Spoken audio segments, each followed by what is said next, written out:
아까 보셨다시피 학원가가 엄청 많은데요.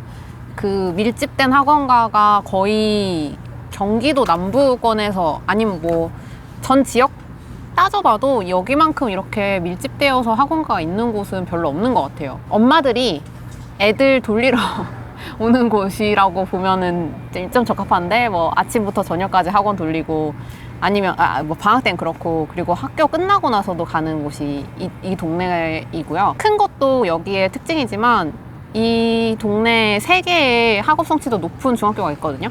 귀인중학교, 그리고 범계중학교, 평촌중학교, 이렇게가 학업 성취도가 높은 중학교다 보니까 네. 그 학교를 갈 수 있는 곳과 아닌 곳과의 가격 차이가 좀 있어요. 그 갈 수 있는 곳들은 뭐 대표적으로 목련마을 뭐 몇 단지들, 그리고 귀인마을 뭐 요런 것들이 그렇고요. 향촌마을이 그렇고요. 그리고 다른 곳들 뭐 예를 들어 무궁화마을이나 다른 곳들은 여기에 갈 수 없어서 상대적으로 가격이 조금 더 저렴해서 가성비가 좀 있고, 또 다른 특징이 뭐냐면은 여기는 대형이 많아요. 그러니까 제일 목련마을 몇 개 단지들은 제일 작은 평형이 37평형이고, 그러다 보니까 대형이 많아서 아무래도 다음 만약에 재건축을 들어간다라고 하면 목련마을이나 꿈마을이나 저쪽에 있는 샘마을까지도 좀 대지 지분이 좀 높아서 재건축을 바라볼 때 좀 흐름을 탈 수 있는 단지가 아닐까라고 생각이 드는 것 같아요. 확실히 학원가에 있는 데는 대형 평수가 많은 것 같아요. 그렇죠. 군산동도 그렇고 수성구도 그렇고. 그렇지. 그런 것 같아요. 봐봐요. 중고등학생들 시커먼 애들이 있는데 막 10평이나 20평대 다 같이 부대껴서 살려고 하면 힘들거든. 그래서 약간 학군이 메인이 되는 곳에서는 30평이 메인이고, 그리고 조금 더 여유 있는 사람들은 그 이상을 바라보게 될 수밖에 없는 상황인데, 만약에 이런 학군 지역에서 10평대 막 투자를 한다. 그러면 약간 흐름을 타기 어려운 거지. 근데 여기 평촌의 또 특징은 그럼에도 불구하고 소형평도 같이 흐름을 탈 수 있다는 게 메리트예요. 뭐가 차이가 있어요? 왜냐하면 학군만 유명한 데는 교통이 발달하지 않아서 학군지만 있는 경우가 많은데, 평촌 같은 경우는 그 지하철 4호선을 기준으로 평촌역과 범계역이 우선 사이에 끼어 있고, 그 역 사이에 앞뒤로 있는 애들은 소형평이요. 10평대, 20평대가 포진되어 있어요. 그래서 평북쪽에 아까 우리가 봤던 데는 10평대, 20평대 있었는데, 걔네들은 재건축을 막 으쌰으쌰 하는 데라고 한다면, 범계역에서 평남지역으로 와서 목련마을 2, 3단지 쪽으로 내려오면 소형평형이랑 그런 애들이 몰려있고, 걔네들은 20년 전부터 리모델링을 오랫동안 시작해서 지금 진행을 하고 있는 단지로 또 유명해요. 그래서 역을 끼고 있는 양쪽에는 소형평형, 대신에 조금 더 밑으로 와 있는 그 3개의 중요 학군들을 이용할 수 있는 단지들은 30평대가 메인인 향촌마을, 귀인마을, 향촌마을, 귀인마을, 이렇게 대표적으로 얘기가 맞아요. 근데 그 옆에 이제 무궁화마을은 학원가랑은 가깝지만 학군이 나눠져 있어서, 그래서 이 평남지역 안에서도 내가 여기 평남지역에 거주를 하고 싶다, 정말 난 돈 많아, 그리고 정말 모든 걸 누리고 싶어, 그러면 학군과 학원가를 다 갖춘 귀인마을, 특히나 다른 향촌이나 다른 데보다 귀인마을이 더 좋은 건 연식이 조금 더 젊어요. 한 10년.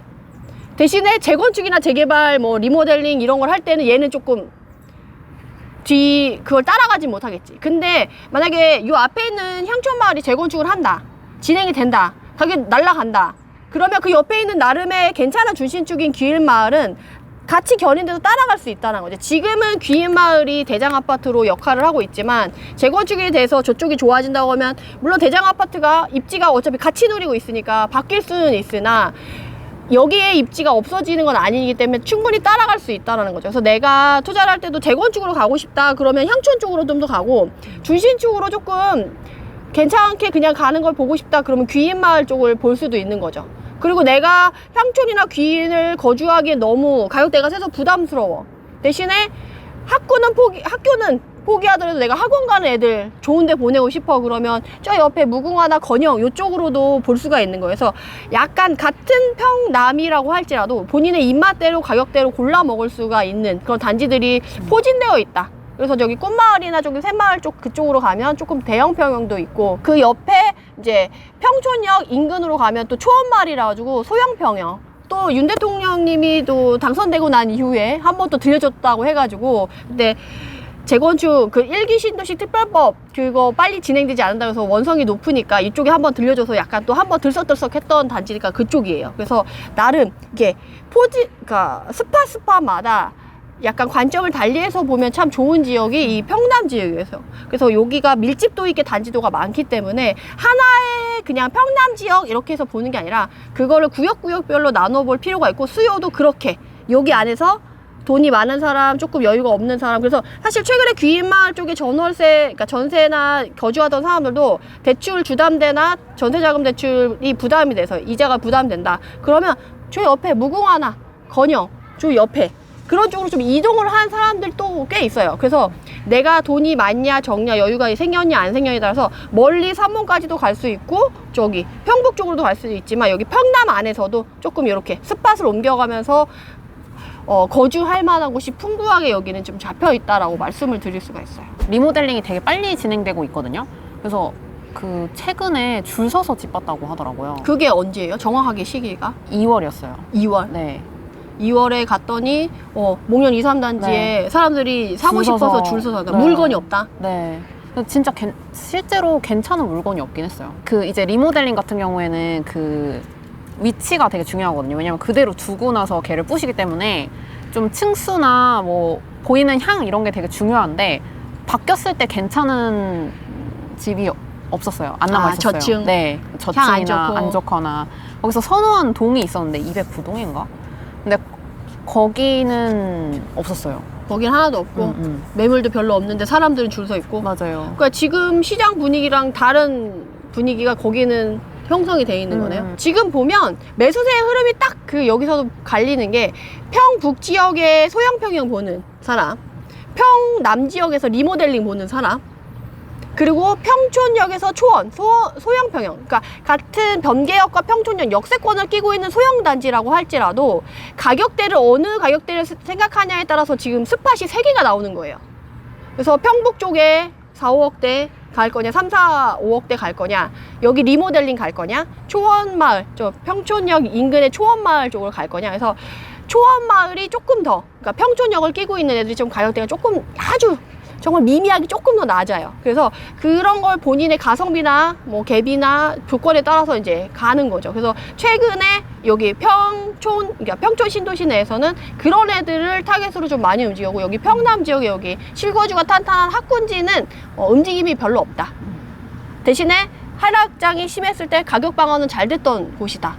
이렇게 정리를 하시면 좋을 것 같아요. 평촌은 골라 먹을 수 있는 곳이 많은 것 같고 왜냐면 진짜 수요층이 다 다르기 때문에 그리고 가격대도 다 다르기 때문에 좀 다양한 원하는 거 그리고 특히 실거주를 한다면 되게 좋겠죠.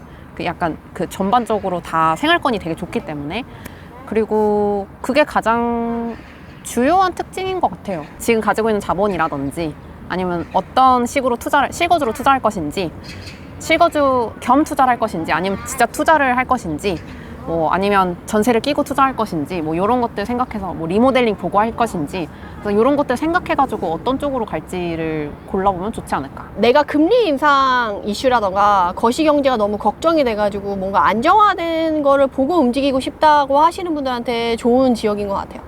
아직 공급 물량이 좀 남아있어가지고 다른 지역들에 진짜 지금 좋은 데들 특히 특례 보금자리론 9억대로 해가지고 신축인데 많이 떨어진 애들은 벌써 지금 날아가고 있거든요. 근데 나는 지금 움직이기가 어려워. 자금도 별로 없어. 금리 인상 너무 더 올릴까봐 더 타격을 받을까봐 걱정이고 거시경제가 조금 안정화되는 걸 보고 움직이고 싶은데 그런 애들 날아가는 거 보면서 되게 속상하신 분들 계시거든요.